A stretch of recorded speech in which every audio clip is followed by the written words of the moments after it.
Hola, muy buenas noches. No sé si me están escuchando o se congeló la imagen. Ok, muy buenas noches. Pues vamos a comenzar esta segunda parte después de que se nos haya ido la luz. Un problema que nos está afectando mucho.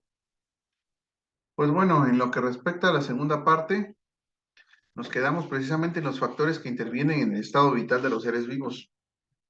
Factores son principalmente la nutrición y las características del entorno. Dentro de las características del entorno hay factores físicos y químicos y sociales, ¿no? Por ejemplo, de los efectos químicos, es la concentración de las especies químicas, por ejemplo, es el pH, los nitratos, el GH, el amonio, el oxígeno, el CO2 y los metales. ¿Cómo afecta el pH a un pez? Primero, tenemos que entender que los peces originalmente vienen de un sitio en específico. No todos vienen del mismo sitio. Hay peces que vienen de aguas ácidas y peces que vienen de aguas neutras y otros de aguas alcalinas. Un ejemplo son los tetras, los cíclidos americanos. Ellos vienen de aguas ácidas, del Amazonas, por esa zona. Los peces de aguas neutras, como son los guppies, poecílidos, como son los moli belífera, moli lispinia, esos son de aguas neutras. Y de aguas alcalinas o de aguas duras, vienen, por ejemplo, los cíclidos africanos, como los del Sulawesi o los sitios de los otros lagos. Me parece, no quiero decir un nombre, pero creo que Tanganica es uno de los sitios importantes de cíclidos africanos. ¿No? Me corrijan en el YouTube, ¿no? Que me corrijan si no es así. De ahí, estos peces tienen cierto metabolismo bioquímico en función de su pH. Este va a regular sus condiciones de toda su bioquímica.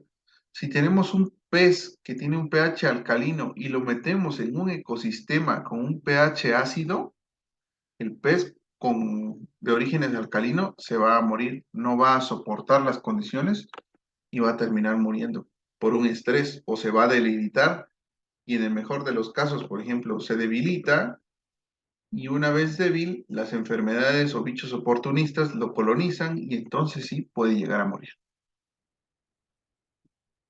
Lo mismo pasa en el caso contrario. Un pez de aguas ácidas que se mete a un ecosistema con aguas alcalinas o aguas duras, exactamente lo mismo, la misma historia.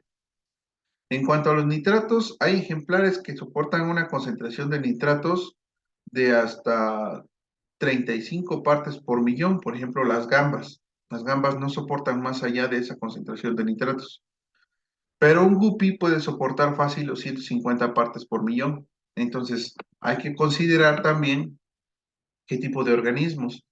Hay peces que toleran muy pocos nitratos, como las boraras ya con 45, 50 partes por millón, ya están en condiciones muy malas, muy difíciles, y pues se pueden morir por una intoxicación. La cuestión del GH, que es el carbonato de calcio, la dureza total del agua, es exactamente lo mismo. Por ejemplo, los neones. Los neones soportan una concentración de un GH de alrededor de 80 a 100 partes por millón. Si se nos ocurre meterlos en un GH de agua de la llave, por ejemplo, de 200, 250 partes por millón, va a morir, van a morir, no van a soportar. Entonces, eso también puede causar precisamente un estrés y la muerte, ¿no?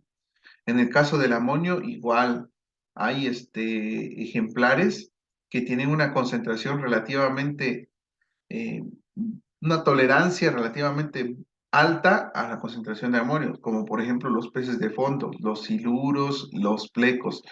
soportan un poquito más de amonio que cualquier otro pez, pero cuando me refiero a un poquito, hablo a una parte por millón, 1.5 partes por millón, no tanto, porque ya peces con 0.5 partes por millón a una, eso ya es una toxicidad mortal para la gran mayoría de los peces. Entonces no es adecuado tenerlas a esa concentración. Puede que el pez sobreviva, pero al sobrevivir va a estar sometido a un estrés constante que lo va a debilitar. Y una vez débil puede ser presa de las enfermedades. Entonces hay que tener mucho cuidado. La concentración de oxígeno es exactamente lo mismo. Una concentración de oxígeno muy baja puede llegar a matar a nuestros peces por hipoxia, los asfixia. Entonces, si la concentración baja a más allá de los 7 partes por millón, es decir, 5 o 3 partes por millón, seguramente se nos van a morir los peces. Pero si pasa lo contrario y sube hasta 12, 14 partes por millón, ya 14 partes por millón causa una enfermedad que se transforman esas burbujas, ese oxígeno en burbujas debajo de las aletas, como ámpulas. Y causa una intoxicación. Entonces, es preferible, pues, no elevar la concentración de oxígeno a esos niveles, tanto los extremos, bajarla por debajo de 7 o tenerla por debajo de 7 o subirla por encima de 14 ya es muy peligroso. En el caso del CO2, también la misma razón. El CO2 es un gas que no desplaza al oxígeno, no compite por la solubilidad, pero sí va a ser menos soluble que el oxígeno. Entonces, cuando nosotros vemos boqueando los peces porque tenemos un sistema de ingreso de CO2, es porque ya nos pasamos de CO2, no porque esté desplazando al oxígeno. Nos pasamos de CO2 y la solución es hacer un cambio de 20% de agua, retiras el 20%, esa agua no la tiras porque está limpia, solo la guardas y pones agua limpia. Y con eso ya está estable tu ecosistema, ya no necesitas más. Eh, por otra parte, una concentración baja de CO2 pues no va a causarle nada a los peces, pero sí les va a causar daños a las plantas. También las puede estresar y las puede llegar a matar. Concentraciones de CO2 altas, no recuerdo bien el dato, pero me parece que hay una escala específica la cual te permite determinar concentraciones de CO2. Lo máximo en un acuario densamente plantado es 30 partes por millón, hasta 35 partes por millón se ha visto de CO2 en un acuario densamente plantado. Y ya los peces a esa concentración ya empiezan a boquear. Entonces son los indicadores del exceso de CO2, son muy buenos los peces. El, ¿Cómo voy a medir esto? Por ejemplo, con un medidor de CO2 que es colorimétrico, ya sea que sea una coloración roja, amarilla, verde, azul, donde azul es no hay CO2, verde es CO2 adecuado, amarillo es exceso y rojo es mortal.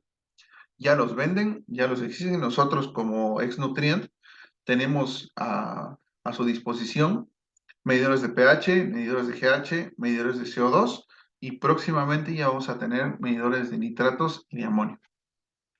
En cuanto a otro factor físico es la temperatura. La temperatura es el factor que determina qué tan rápido o lento puede vivir. Si un pez de agua fría lo colocas en aguas cálidas, su metabolismo va a aumentar y por lo tanto su tiempo de vida va a disminuir. También les va a faltar oxígeno, les va a costar mucho trabajo estar ahí. Y por el contrario, si tenemos un pez de aguas cálidas y los metemos a un ecosistema de aguas frías, va a crecer, va a disminuir su actividad motriz, no va a comer tanto, se va a estresar y las enfermedades van a atacar. En cuanto a la iluminación, es también muy parecido. Hay peces, por ejemplo, el pez beta que vive en los arrozales de Siam. Ellos viven en zonas con penumbra, es decir, con muy poca luz. Hay suficiente luz solamente como para que ellos puedan percibir qué hay en su entorno, pero no como para que se realice la fotosíntesis en la parte baja. Entonces, un exceso de luz, cuando nosotros vemos acuarios plantados, densamente plantados, cubitos densamente plantados con su beta y muchísima luz, eso afecta al pez. lo estresa. A ese tipo de pez en específico. Lo estresa porque no está acostumbrado a vivir en esas zonas. Entonces, así como hay peces que son de superficie, en donde sí viven con mucha luz, así hay peces de fondo, de medio fondo, que no toleran tanta luz. Entonces, eso los puede estresar, puede hacer que eviten salir a comer, dejan de comer, se enferman y terminan muriendo. Y la convivencia, peces con una actividad muy vigorosa a peces muy tranquilos. Por ejemplo, nos meter eh, barbos, barbo tigre con goldfish. Los barbos son muy activos y van a estar mordisqueando a los goldfish y van a terminar matándolos. Además de que son especies con pHs diferentes, pues también se pueden empezar a estresar por eso y el estrés los puede llegar a matar. De ahí, bueno, hasta acá hay alguna pregunta, algo que quieran indicarnos en el chat. Si no, pues voy a seguir. En cuanto a las generalidades, ahora sí, aquí ya necesitamos poner un poquito más de atención para conocer bien realmente cómo identificar una enfermedad. Por ejemplo, las enfermedades infecciosas se dividen en cinco: bacterianas, parasitarias, fúngicas, virales y priónicas. Las bacterianas, obviamente, están generadas por bacterias. ¿Y cómo nos vamos a dar cuenta de estas enfermedades bacterianas? Pues hay tres etapas del crecimiento, del desarrollo de la enfermedad: la etapa temprana, la etapa media y la etapa tardía. En la etapa temprana y media se pueden hacer diagnóstico de las enfermedades bacterianas y tratamiento eficiente. En la etapa tardía ya es un tratamiento muy difícil y con mucha dificultad se puede salvar el ejemplar. Entonces, cuando nosotros vemos los siguientes signos y síntomas, que son pérdida de color, aletas deshilachadas, hinchazón corporal, opalescencia de ojos, aparecimiento de abscesos, enrojecimiento o inflamación en las aletas, en las branquias o en el cuerpo y dificultad para respirar, muy seguramente es un problema bacteriano, muy seguramente. Y se debe de tratar como problema bacteriano. Si no es un problema bacteriano, existe la posibilidad que sea otro tipo de problema, como un problema por parásitos intestinales internos. ¿Y cómo me voy a dar cuenta si es un problema de parásitos? Pues tengo que ver si el pez sigue comiendo o ya no. Si deja de comer, seguramente tiene parásitos. Si su nivel de actividad disminuye, también es cuestión de los parásitos. Hay ocasiones en donde nosotros vemos a los peces que van nadando y de repente se golpean sobre la decoración, sobre la grava, los troncos, hasta las mismas plantas.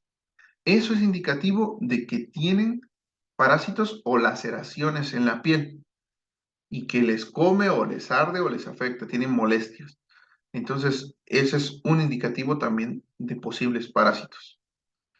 Existen cambios morfológicos en el pez, ya sea un exceso de mucosidad en la piel, manchas y en algunos casos se observan hasta gusanos pegados en la piel de los peces. Eso sí, ya no hay duda de que realmente son parásitos.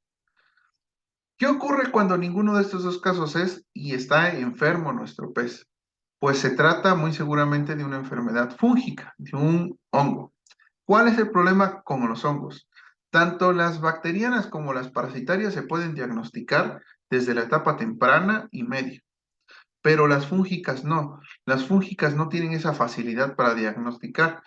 Cuando tú identificas un hongo es porque ya estás en la etapa terminal del pez. Entonces es en el momento en el cual realmente tienes que conocer bien qué es lo que está pasando y cómo medicarlo para tratar de salvarlo, porque va a ser muy difícil salvar a un pez que esté enfermo de hongos. No tanto porque los medicamentos no hagan efecto, sino porque el hongo es muy resistente a muchas cosas. Entonces, si tú lo tratas, quizás el síntoma desaparece, pero lo dejas de tratar y vuelve a aparecer y ahora es resistente al antibiótico o al producto que tú le pusiste y ya no hay tratamiento de esa manera, hay que tratarlo de otra y terminar el tratamiento. Eso es lo complicado con los hongos. Entonces, ahí sí hay que realmente observar bien, porque la única forma de ver a los hongos es porque hay un crecimiento de un bulto o de una formación algodonosa sobre la piel, la boca, los ojos, las agañas, las aletas. Ese es el único diagnóstico y es un diagnóstico tardío ya. En cuanto a los virus, desafortunadamente cuando nuestros peces están enfermos de virus no hay que hacer. No existe tratamiento para los virus. Existe un tratamiento previo a que se enfermen de virus, que son vacunas, pero esos solamente están disponibles para productores en granjas. Para nosotros es muy difícil adquirirlas. En el mejor de los casos podríamos adquirirlas, pero se nos quedaría mucho y es un gasto innecesario. Entonces siempre hay que comprar ejemplares que vengan de criaderos, de granjas certificadas para que no tengan estos bichos. ¿Por qué? Porque los virus, al no estar vivos ni estar muertos, están en un estado de letargo, un estado en el cual pues están en espera de que se den las condiciones para que puedan infectar una célula y infectan todas las células del pez hasta que el pez muere. ¿Cómo voy a dar cuenta que tiene un problema de virus? Pues normalmente presentan algo que se llama hipercromatosis, que se desarrolla de más el color. Entonces es difícil y a veces dices, tiene un buen color, un color muy bonito, muy intenso, y no te das cuenta que realmente es una hipercromatosis, un color intenso. De ahí un letargo, que el pez está muy tranquilo, excesivamente tranquilo, posado en el fondo, ya sea bien o hasta de lado, pero todavía vivo, presenta hemorragias en el cuerpo, petequias, que son pequeñas manchitas rojas en aletas y branquias. Y como les digo, como no hay tratamiento, hay un protocolo para eso, que es eutanasia. Y tenemos dos tipos de eutanasias, la eutanasia química y la eutanasia por frío. Después de eso está la de cuidados paliativos, que hay que cuidar el pez hasta que llegue a su deceso, pero en cualquiera de los casos de muerte, ya sea por eutanasia o por deceso natural, el protocolo de acción es sacar a los ejemplares a todos, darles eutanasia o darles cuidados paliativos hasta que mueran y calcinarlos. Calcinar todo, el agua igual, hervirla, destruirla, dejarla que se evapore, no tirarla al caño, los peces igual, no tirarlos al caño, quemarlos por completo, quemar la decoración, quemar las plantas, quemar todo, porque el virus se queda en todos lados. No hay forma alguna de eliminarlo. Entonces hay que dar una limpieza química o con un exceso de cloro o con lavados de hidróxido de sodio a altas concentraciones. Ya son tratamientos muy drásticos. ¿Por qué? Porque estos virus, si llegan a un cuerpo de agua y ese cuerpo de agua tiene especies, muy seguramente vas a acabar con toda la población y puedes extinguir una especie por completo, matar a un cuerpo de agua por completo por ese virus, dejarlo totalmente inhabitable y el virus va a estar ahí. Entonces cualquier otro pez que le meta se va a enfermar y se va a morir. Por eso es que es muy importante identificar eh, la muerte por virus. Tenemos algo en el chat. Dice, sin usar esa urna en un cuánto tiempo, no, es que realmente los virus pueden, hay evidencia de virus que han estado en letargo millones de años. Se han descubierto virus en una zona que se llama permafrost, que es en la parte de Alaska, en una zona de musgo eternamente congelada. Los científicos han extraído ese material, ese hielo, ese permafrost, y han encontrado virus que al descongelarse se reactivan.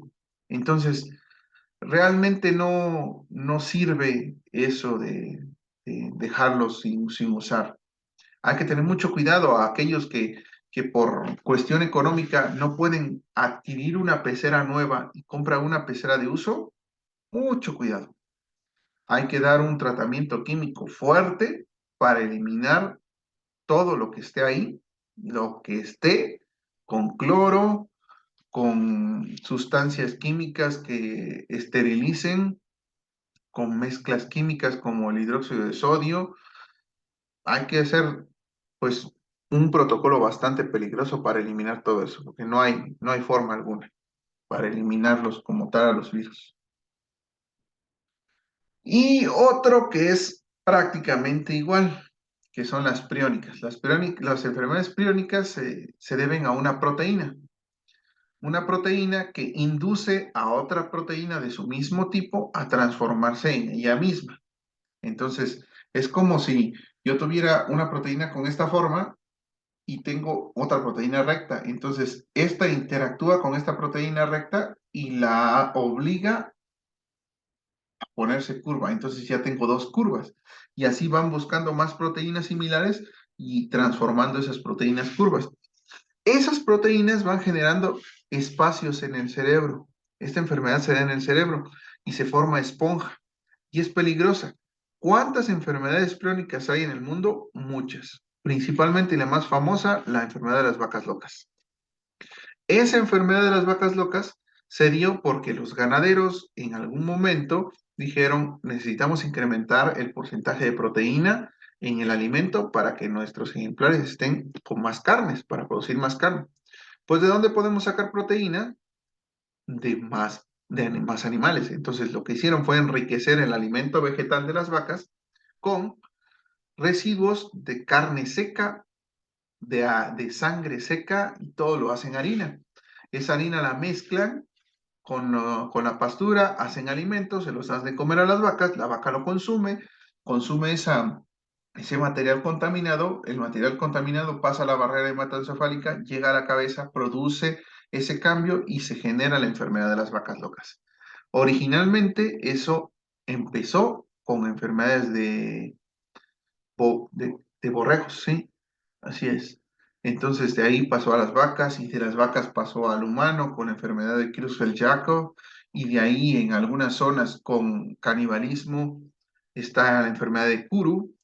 Ahora, lo importante aquí es que hasta hace poco no se le había prestado atención a estas enfermedades en peces, pero se ha encontrado que esta proteína, la que no está modificada, es decir, la que está bien, se encuentra presente en peces como cebras, ramiresis, carpas, salmónidos, atunes. Se han encontrado normalmente en el cerebro, así como está en el cerebro humano, se encuentra ahí. ¿Qué pasa si por alguna razón el alimento que nosotros le damos a los peces sabemos que está hecha con vísceras, con residuos de carne que no quiere la industria, las secan y las vuelven harina y con esa harina hacen el alimento para los peces? Entonces, ¿qué pasa si por alguna razón llegan a comer alimento contaminado? Pues nuestros peces se van a contaminar, todos. Y si estos llegan a estar vivos o el cadáver llega por alguna razón al mar y algún pez se lo llega a comer como parte de la cadena trófica, pues en algún momento nosotros vamos a comer atún, vamos a comer alguno de esos peces y nos vamos a enfermar. No nos estamos dando cuenta del daño que realmente hacemos porque tal parece que no dimensionamos el tamaño del problema de estas enfermedades. Hasta el día de hoy no se ha reportado ni un solo caso de pez con enfermedades priónicas. Pero lo que se reportó es que el pez tiene esa proteína que puede cambiar y que puede llegar a enfermarnos. Entonces, aguas con lo que le dan de comer a sus peces. Fíjense que venga si es harina de carne de origen animal, pues buscar la forma de que sea una marca certificada e investigar todo lo que se pueda de esa marca para evitar que contaminemos a nuestros ejemplares. ¿Hasta acá hay alguna duda? ¿Algo? Vamos a ver en el chat que tenemos. Ok, no hay nada. ¿Alguien abrió su micrófono? Adelante, por favor, puede hacer uso de la palabra.